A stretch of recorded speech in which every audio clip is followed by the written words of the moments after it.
Hello दोस्तों। इस video में समझेंगे देश की प्रमुख कृषि उत्पादन क्रांति। ये क्रांति के बारे में समझेंगे जो कि एग्जाम में क्वेश्चन बनता है ये, और साथ में कुछ क्वेश्चन भी है जिससे आपको सोल्व करने में दिक्कत नहीं होगी। तो आइए समझते हैं देश की प्रमुख कृषि उत्पादन क्रांति, रेवोल्यूशन एंड प्रोडक्शन। आइए समझते हैं। इसमें सारा का सारा क्रांति लिया गया है। ये नहीं कि क्रांति ये मार दंगा वाला है, ये क्रांति है देश की आर्थिक स्थिति को बढ़ाने के लिए नई तकनीक के साथ, चाहे किसी भी क्षेत्र में उत्पादन हो, नए ढंग से नए तकनीक के साथ खेती करना, कृषि करना, बहुत कुछ है। तो ये सारा का सारा क्रांति बोला जाता है। आइए समझते हैं। एक तरफ है क्रांति है, एक तरफ है उत्पादन है। देश की प्रमुख उत्पादन क्रांति, रेवोल्यूशंस एंड प्रोडक्शंस। आइए समझते हैं। देखिए, हरित क्रांति किससे संबंधित है, पूछेगा एग्जाम में, तो खाद्यान्न उत्पादन से है। हरित क्रांति किससे संबंधित है, तो खाद्यान्न उत्पादन से संबंधित है। अब समझते हैं गोल्डन फाइबर क्रांति। गोल्डन फाइबर क्रांति किससे संबंधित है, तो जूट से, फ्रूट से, हनी एंड हॉर्टिकल्चर से संबंधित है। तो ज़्यादातर जूट से रहेगा गोल्डन फाइबर क्रांति, ये संबंधित है।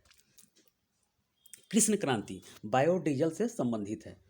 कृष्ण क्रांति क्या होता है, बायोडीजल से संबंधित है। ये उत्पादन करने में काफ़ी ये उत्पादन किया जाता है। यानी कि कृष्ण क्रांति किससे संबंधित है, तो बायोडीजल उत्पादन से संबंधित है। अब समझते हैं श्वेत क्रांति किससे संबंधित है, तो दूध से संबंधित है। तो श्वेत क्रांति किससे संबंधित है, दूध से संबंधित है, दूध उत्पादन से संबंधित है। नीली क्रांति, नीली क्रांति क्या होता है, तो मत्स्य यानी कि मछली, फिश उत्पादन से संबंधित है। भूरी क्रांति ये उर्वरक से संबंधित है। भूरी क्रांति क्या है, उर्वरक से संबंधित है। रजत क्रांति किससे संबंधित है, तो अंडा से या कुक्कुट रहेगा, दोनों, यानी कि अंडा ही ऑप्शन में रहता है, तो अंडा उत्पादन से संबंधित है। पीली क्रांति तिलहन उत्पादन से संबंधित है। पीली क्रांति क्या होता है, तो तिलहन उत्पादन से संबंधित है। ये हम लोग देख चुके हैं, कृष्ण क्रांति बायोडीजल से संबंधित है। अब समझते हैं लाल क्रांति। लाल क्या होता है, तो टमाटर या मांस से संबंधित है। लाल क्रांति किससे संबंधित है, टमाटर या लाल से संबंधित है। टमाटर या मांस से संबंधित है लाल क्रांति। गुलाबी क्रांति, गुलाबी क्रांति क्या होता है, तो झींगा मछली उत्पादन से संबंधित है। गुलाबी क्रांति किससे संबंधित है, तो झींगा मछली उत्पादन से संबंधित है। बादामी क्रांति, तो ये मसाला उत्पादन से संबंधित है। बादामी क्रांति किससे संबंधित है, तो ये मसाला उत्पादन से संबंधित है। अब समझते हैं सुनहरी क्रांति। सुनहरी क्रांति क्या होता है, फल उत्पादन से संबंधित है। सुनहरी क्रांति किससे संबंधित है, तो फल उत्पादन से संबंधित है। ज़्यादातर ऑप्शन रहेगा फल ही उत्पादन से संबंधित है। सुनहरी फल उत्पादन से संबंधित है। अब समझते हैं अमृत क्रांति। अमृत क्रांति क्या होता है, नदी जोड़ो, यानी कोई नदी है और बीच में ये रास्ता है, चाहे कोई खाई है, चाहे कुछ भी है, चाहे किसी स्थान में जोड़ा जाता है और बीच में वो नदी है, तो नदी जोड़ो क्रांति से, परियोजना से संबंधित है। तो नदी जोड़ो परियोजना से संबंधित है। तो एक नदी से दूसरे नदी को जोड़ना नदी जोड़ो परियोजना कहलाता है। तो ये अमृत क्रांति से संबंधित है। और समझते हैं धूसर या सिलेटी क्रांति। ये सीमेंट उत्पादन से संबंधित, सीमेंट जो घर बनाया जाता है, सीमेंट, वही सीमेंट है ये। धूसर क्रांति या सिलेटी क्रांति सीमेंट से संबंधित है।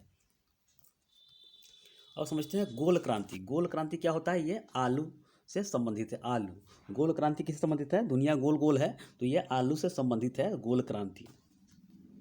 अब आगे समझते हैं, जितने भी क्रांति है सारा का सारा एक ही वीडियो में आपका आ जाएगा इसमें। आइए समझते हैं। देखिए, ये हम देख चुके हैं गोल क्रांति हम लोग, ये आलू से संबंधित है। अब आगे समझते हैं इंद्रधनुषीय क्रांति। इंद्रधनुषीय सभी क्रांतियों पर निगरानी रखने के लिए, यानी कि सारा का सारा क्रांति इंद्रधनुष चलाकर इस पर निगरानी रखेगा, बाण चलाएगा, सारा का सारा पर देखा जाएगा ये। तो इंद्रधनुषीय क्रांति किससे संबंधित है, तो सभी क्रांतियों पर निगरानी रखने के लिए। सनराइज या सूर्योदय क्रांति किससे संबंधित है, तो सनराइज यानी कि उगता, यानी कि उगने वाला, यानी कि इलेक्ट्रॉनिक उद्योग के विकास के लिए। काफ़ी दुनिया ये हाईटेक दुनिया चला गया है, तो सनराइज यानी कि उदय हो रहा है ये, तो इलेक्ट्रॉनिक उद्योग के विकास के लिए यह संबंधित है, सनराइज या सूर्योदय क्रांति। गंगा क्रांति, गंगा क्रांति क्या है, तो ये भ्रष्टाचार के खिलाफ सदाचार पैदा करने के लिए Waterman of India Rajendra Singh द्वारा यह शुरू किया गया था। गंगा क्रांति क्या है, तो भ्रष्टाचार के खिलाफ सदाचार पैदा करने हेतु Waterman of India Rajendra Singh द्वारा यह शुरू किया गया था, गंगा क्रांति। सदाबहार क्रांति जैव तकनीकी से संबंधित है, ये उत्पादन से संबंधित है। तो सदाबहार क्रांति क्या है? यह जैव तकनीकी से संबंधित है। सेफ्रॉन क्रांति क्या होता है? तो केसर उत्पादन से संबंधित है, केसर उत्पादन से संबंधित है सेफ्रॉन क्रांति। अब समझते हैं सिलेटी और ग्रे क्रांति हो गया, उर्वरकों के उत्पादन से संबंधित है। सिलेटी और ग्रे क्रांति यह उर्वरकों के उत्पादन से संबंधित है। तो इतना समझ गए। अब देखिए इसमें मैंने आपको बताया है कि बादामी क्रांति मसाला हो गया, सुनहरी, देखिए सुनहरी फल हो गया, अमृत नदी जोड़ो हो गया, धूसर हो गया, धूसर सीमेंट हो गया, गोल क्रांति आलू हो गया। इतना तो देख लिए। लाल क्रांति मांस टमाटर हो गया, कृष्ण क्रांति बायोडीजल हो गया, पीली क्रांति तिलहन उत्पादन हो गया, रजत क्रांति अंडा या कुक्कुट उत्पादन हो गया, और भूरी क्रांति जो होता है ना, भूरी क्रांति ये भी उर्वरक से संबंधित है। और सिलेटी और ग्रे क्रांति, सिलेटी हम लोग देखे हैं एक सीमेंट में है, और ये सिलेटी एक होता है उर्वरकों के उत्पादन में ये संबंधित है। और भूरी क्रांति भी उर्वरकों के उत्पादन में संबंधित है। ये हरित सोना क्रांति यह बांस उत्पादन से संबंधित है। हरित सोना क्रांति क्या है? यह बांस उत्पादन से संबंधित है, बांस उत्पादन से संबंधित है। ये मूक क्रांति क्या है? मूक यह मोटे अनाजों के उत्पादन से संबंधित है, मोटे अनाजों के उत्पादन से संबंधित है। परामनी क्रांति यह भिंडी उत्पादन से संबंधित है, ये एग्जाम में पूछा गया है। परामनी क्रांति भिंडी उत्पादन से संबंधित है। मूक क्रांति मोटे अनाजों से संबंधित है, ये उत्पादन से संबंधित है। ग्रीन गोल्ड क्रांति, ग्रीन गोल्ड क्रांति क्या है? चाय उत्पादन से संबंधित है, चाय उत्पादन से। ये काली क्रांति क्या है? पेट्रोलियम उत्पादन से संबंधित है। ये खाकी क्रांति, खाकी क्या होता है? ये चमड़ा उत्पादन से संबंधित है, चमड़ा। व्हाइट गोल्ड क्रांति क्या है? कपास उत्पादन से संबंधित है। व्हाइट गोल्ड क्रांति क्या है? कपास उत्पादन से संबंधित है। और ये लास्ट क्रांति क्या है? एनएच क्रांति, यानी कि स्वर्णिम चतुर्भुज योजना से संबंधित है। जहाँ में कभी कभी रहता है कि स्वर्णिम चतुर्भुज योजना क्या है, तो एनएच क्रांति से संबंधित है ये। तो ये समझ गए। आइए आगे समझते हैं। क्वेश्चन कुछ है, देखिए श्वेत क्रांति किससे संबंधित है? तो ये दूध उत्पादन से संबंधित है, ये भी याद करके रखिएगा। श्वेत क्रांति किससे संबंधित है? तो दूध उत्पादन से संबंधित है। ये क्वेश्चन एमसीक्यूज ऐसे ही क्वेश्चन बनता है। ये भूरी क्रांति किससे संबंधित है? तो ये उर्वरक से संबंधित है। ये सुनहरी क्रांति किससे संबंधित है? सुनहरी, तो ये फल उत्पादन से संबंधित है, फल उत्पादन से संबंधित है। ये गुलाबी क्रांति किससे संबंधित है? तो झींगा उत्पादन से संबंधित है, झींगा उत्पादन से संबंधित है। ये अमृत क्रांति किससे संबंधित है? अमृत, तो ये नदी जोड़ों से संबंधित है, नदी जोड़ों परियोजना से संबंधित है अमृत क्रांति, ये भी याद करके रखिएगा। अब कुछ क्वेश्चन और भी है, देखिए निम्नलिखित में से किसने भारत में कृषि उत्पादन बढ़ाने के लिए सदाबहार क्रांति शब्द का प्रयोग किया? तो किसने किया? तो एम.एस. स्वामीनाथन ने किया। तो ये सदाबहार क्रांति शब्द का उपयोग किया, एम.एस. स्वामीनाथन ने इस शब्द का प्रयोग किया। और समझते हैं, देखिए 20वीं शताब्दी में नई कृषि तकनीकी को अपनाने के लिए भारत में हरित क्रांति की शुरुआत कौन से दशक में की गई थी? तो 1970 के दशक में किया गया था। ये नॉर्मन बोरलॉग किस देश के रहने वाले थे? तो ये अमेरिका देश के रहने वाले थे। विश्व में हरित क्रांति के जनक किसे माना जाता है? तो ये आपको नॉर्मन बोरलॉग को कहा जाता है। और भारत में पूछेगा तो ये एम.एस. स्वामीनाथन को कहा जाता है। ये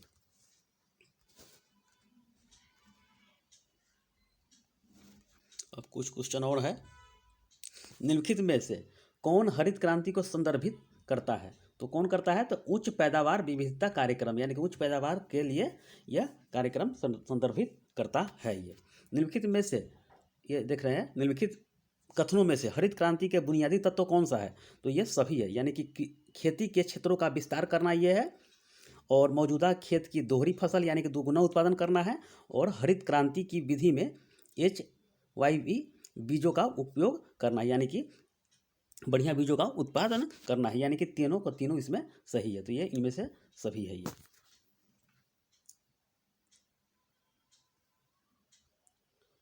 अब समझते हैं, हरित क्रांति के लिए भारत में आरंभिक साइट के रूप में निम्नलिखित में से कौन सा राज्य चुना गया? तो पहले पंजाब में यह क्रांति लाया गया, पंजाब में। उसके बाद देश के कोने कोने में यह चला गया। भारत में हरित क्रांति खाली स्थान के लिए बीज की उच्च पैदावार वाली किस्मों की शुरुआत ये किया गया था, तो यह गेहूं के लिए किया गया था। भारत में हरित क्रांति के लिए बीज की उच्च पैदावार वाली किस्मों यानी कि HYV की शुरुआत किया गया था, तो यह किया गया था गेहूं उत्पादन के लिए ये।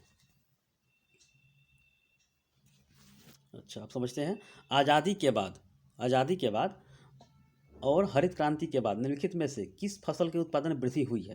तो यह गेहूं के उत्पादन में यह वृद्धि बेतहासा वृद्धि हुआ था। तो बस ये क्वेश्चन है, क्रांति से संबंधित है, हरित क्रांति से संबंधित है, बाकी और भी है।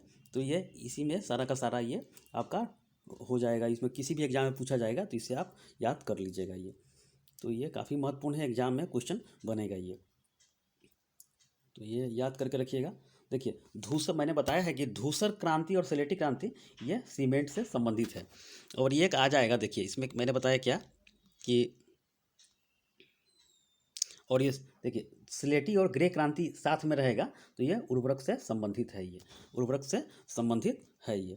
तो ये, और ये भूरी क्रांति भी उर्वरक से संबंधित है, इतना ध्यान करके रखिएगा ये। तो ये बस इतना ही है, आपको एग्जाम में क्वेश्चन 1 नंबर से बनता है ही बनता है ये। तो ठीक है, इस वीडियो में इतना ही, धन्यवाद।